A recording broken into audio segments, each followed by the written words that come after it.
we have the privilege to explore with a panel of leading experts on the topic of applying technology and innovation in personalizing medicine. Ladies and gentlemen, Dr. Sidney Coupet.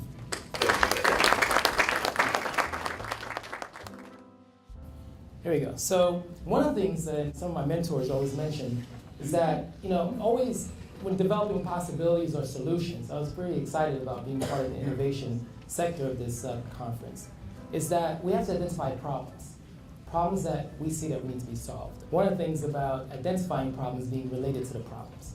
And so we're going to talk about some of the problems that direct primary care is addressing, as well as what direct primary care from the patient and provider perspective, and so forth.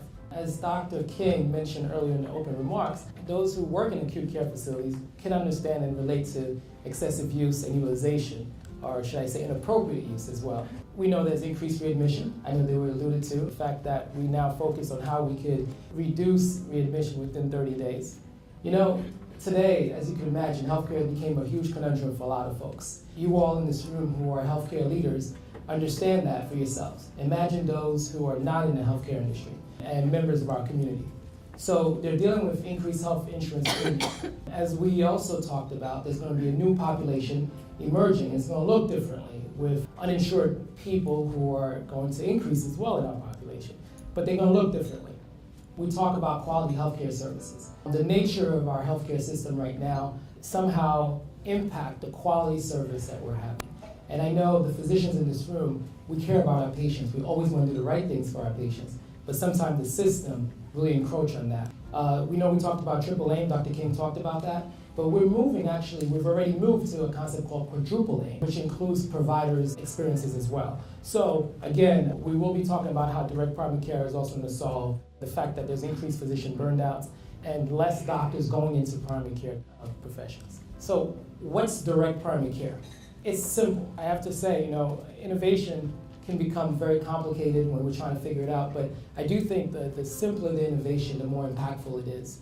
Direct primary care is a membership style program. The patient joins a membership program. It's almost like joining a gym membership.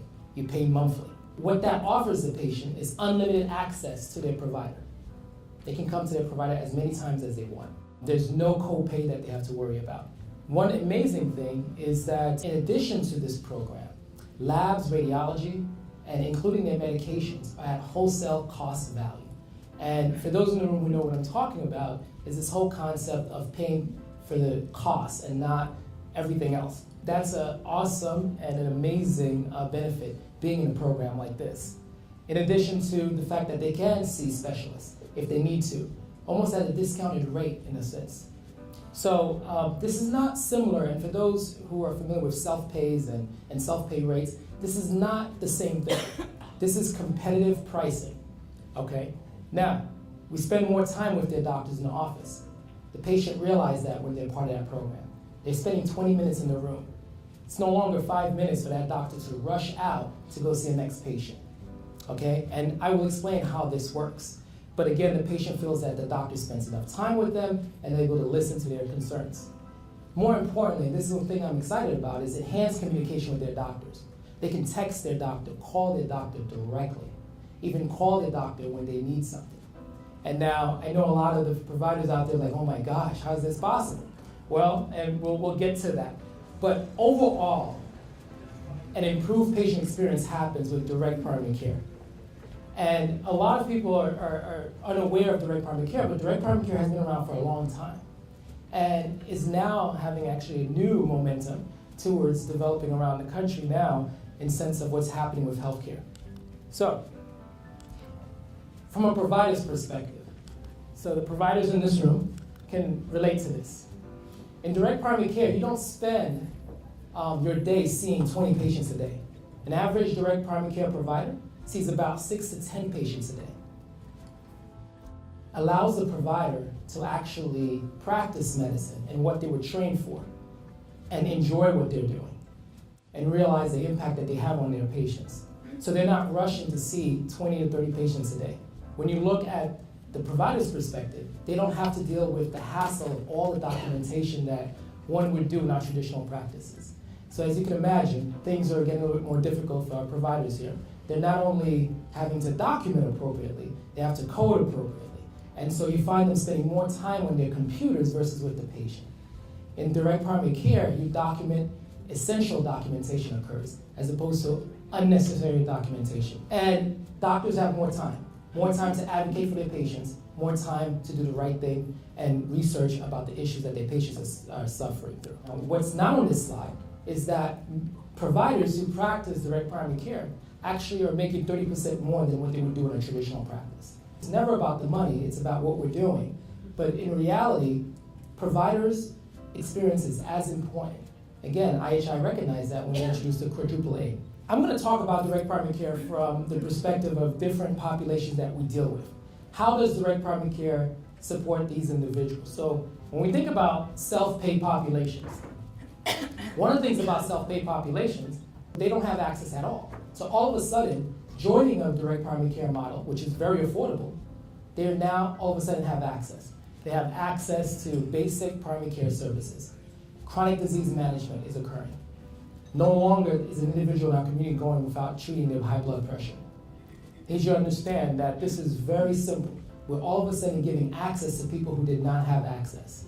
They don't end up in your emergency rooms because their blood pressure is too high, right? Hypertensive emergency, or worse, a heart attack or a stroke. This is what direct primary care is doing in terms of managing those aspects of our population. It's cost savings, right? Coming to see your doctor, not worrying about copay, having a membership model, and in addition, medications. I'll give you an example. Someone with insurance may pay for their atorvastatin medication, which is a cholesterol medication. They can pay maybe $40 to $80 depending on the type of coverage they have. In our office, we dispense our own medication. That same medication is costing our members $1.25. $1.25. I need you to really get the cost benefit here. That's so dramatic. And I'll get into that in more details, and as questions come about, I can explain how that works. But essentially, we're reducing ER and really bringing quality care to people in our community. All right, so we know what that does. Now, how about underinsured? We talk about that population also, right? People who have insurance, but yet not quite, right? So we put them in a category of called underinsured patients. So what does direct primary care does for those individuals? Well, more access to their doctors. You don't have to wait 3 to 4 months for an appointment, right? That happens. They don't have to worry about copay once they become a member, right? Each time they see their provider, they have to pay $150 or so. In addition, it provides alternative means of communication. Underinsured population never experienced that before. To be able to text their doctor directly, communicate with the doctor directly.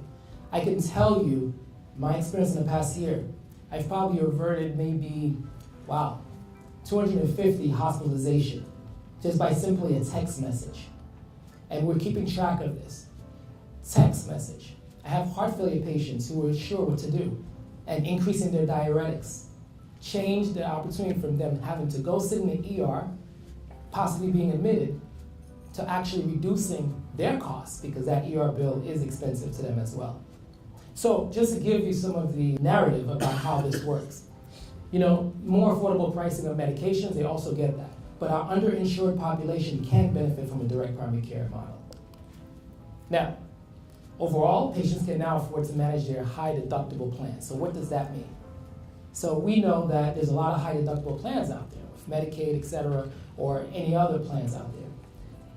At first, we used to move people away from those plans because we realized the sicker they are, this may not work as well. But this is changing. Direct primary care is actually changing that paradigm and letting you know that actually it's okay to have a high deductible plan. More money in your pocket, that makes sense. And you actually take a DPC model membership program and all of a sudden, you actually have comprehensive service. That's how that would work for our underinsured population. So, now, people always say, Dr. Coupet, I have insurance. Why do I need direct primary care? Well, some of the things that I've already mentioned, you've already maybe can relate to or may not relate to based on your current situation. But when you look at this here, our insured population, an opportunity to maybe reduce their monthly premiums, possibly, if they choose to. Cost savings on their healthcare expense over the course of the year, because they do have a deductible. as well that they have to address. I mentioned the comprehensive services. And to be honest, the quality service, the patient experience that you get with a direct primary care, it's like no other.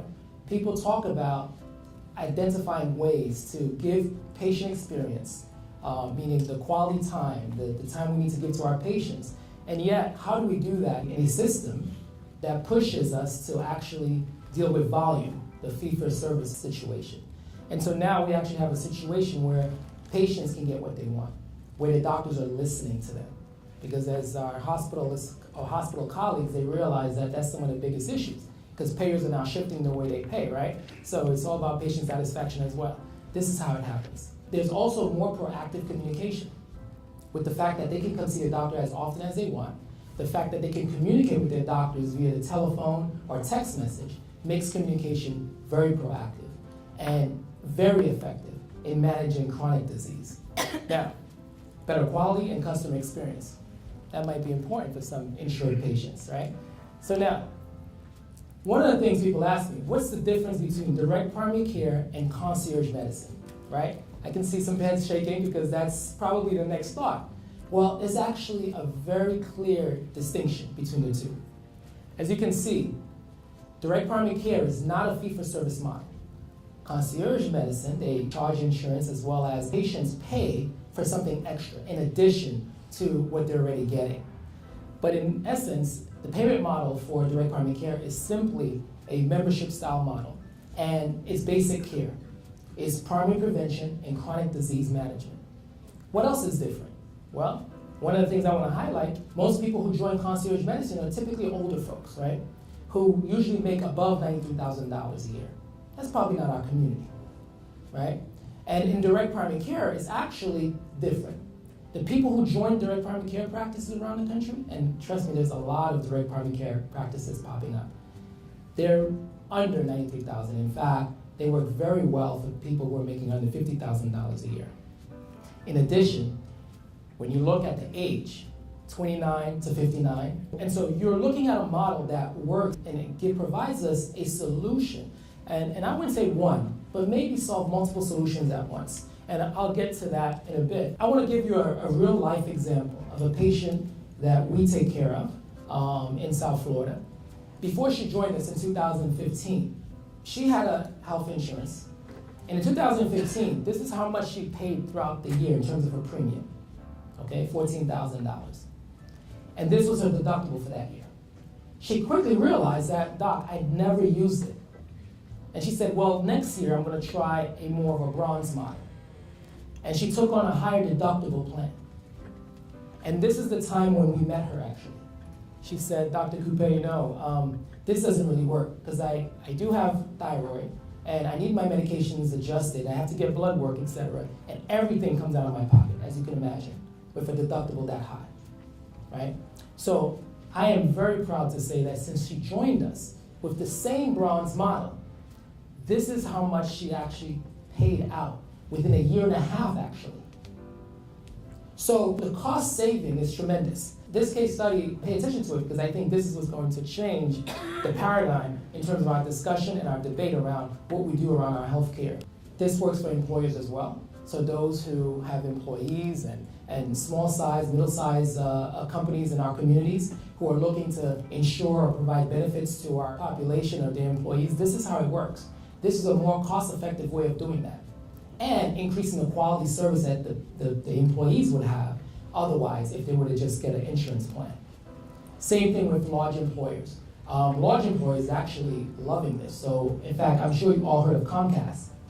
Yeah, so Comcast is saving a lot of money on all of the employees, and they have increased employee satisfaction scores because of the direct primary care model that they provide to their employees. I don't want to go into too much details on this in lieu of time, but I do want to make it clear that the impact in employers taking this model seriously is that all of a sudden you reduce absenteeism and presenteeism.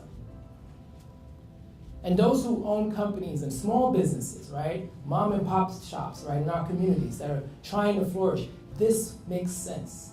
This is what works for them. And so, innovative, but yet simple. Values expressed are savings in cost and improved patient experience. Availability that will exceed traditional practices. Listening to patients in a timely and proactive fashion to decrease disease burden. I can't overemphasize how important this point is. To be able to communicate with my patients alternatively. Them being able to contact me and understanding that, Doc, I know last week you mentioned take this blood pressure twice a day or once a day.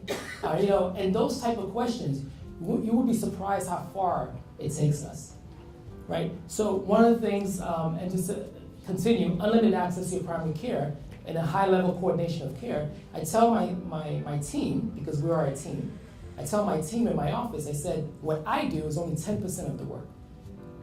80% of the work happens with them and the patient in terms of coordinating the care, education, all the important behavioral aspects that we're now talking about, right, to actually change the way we look at addressing health disparities in our community. We're actually addressing it head on. So again, we're exceeding patients and providers' expectations. So now I had a talk at a local medical school, and you realize now you have students choosing primary care as a profession because they realize that there is an alternative of doing it. Because a lot of us actually choose a profession because of what we're understanding in this current environment, right? Our current primary care providers are retiring, are being burned out, are talking about it in a way that's not empowering to those who are looking forward to the future. So we want to change that conversation, and direct primary care is indeed doing that. So one of my patients, she's on welfare, and she comes every month to bring her money order for her membership. Her membership is $55 a month. She comes every month. She has high blood pressure and diabetes. She comes every month. She said, Doc, thank you so much for what you're doing in this community. You brought this service for us poor people. And I said, I really am honored that you came to thank me, but this service is not for poor people. She said, but yet I can afford it. I said, absolutely. Then I had another good friend who joined my office because he wants to. Business owner, he has Cadillac insurance, so to speak. He comes in. He said, Doc, you know something? Thanks for bringing this service because we can use it. Us accomplished folks. And I said, this service is not for rich people, right? So I look at people and I tell them, this service is actually for smart people. People who want to be smart about their health care, who want to take responsibility with what their healthcare looks like, right? And so we're empowering people in our community in ways that you can't even believe. Yesterday at the radio station, we're talking about direct primary care. A caller actually calls in and said, Doc, I don't have any status here in this community. I'm an immigrant, I think I'm illegal, I'm working on my immigration papers, and I can't go see a doctor yet. You wouldn't believe the issues that are going on in our community. And we are addressing it head on. I said, well, guess what? You can come and see us. It's simple. We don't check your records, that's not important. We want to avoid you from having to actually have a bad impact or outcome. Ladies and gentlemen, direct primary care is the talk in town, and even politicians are talking about it. It's bipartisan support. There's some legislation that's out there that's supporting direct primary care. I'm going to skip through that because I realize I am going over time. But I want you to pay attention to some of the policies and legislation that are out there around direct primary care. It allows more freedom for people to use the HSA accounts, more freedom for people to actually engage, even for Medicaid to have a conversation about how can you help us save money on our beneficiaries. Well, again, there's a lot of legislation that's supporting that. What I do basically, I'm an extensivist. So most people don't know what an extensivist is. So I practice acute hospital care medicine, and I'm a hospitalist. And so in essence, I've been the chief of hospital medicine at Broward Health. I did that for 2 years. While I was chief, the pathology that I saw, 98% of it was due to chronic disease mismanagement, period. And at that point, it was getting a little frustrating because the people that were coming into the hospital came from my community. And that was even more disturbing. And so we decided to do something about it. So we decided to address the access issue that's been going on in our communities. And so direct primary care is a way of doing that. And as an extensivist, I manage people with multiple medical problems. I'm a liaison between multiple specialists as well as pharmacists. And so my patients seldomly have to see a specialist. Education, all the important behavioral aspects that we're now talking about, right, to actually change the way we look at addressing health disparities in our community. We're actually addressing it head on.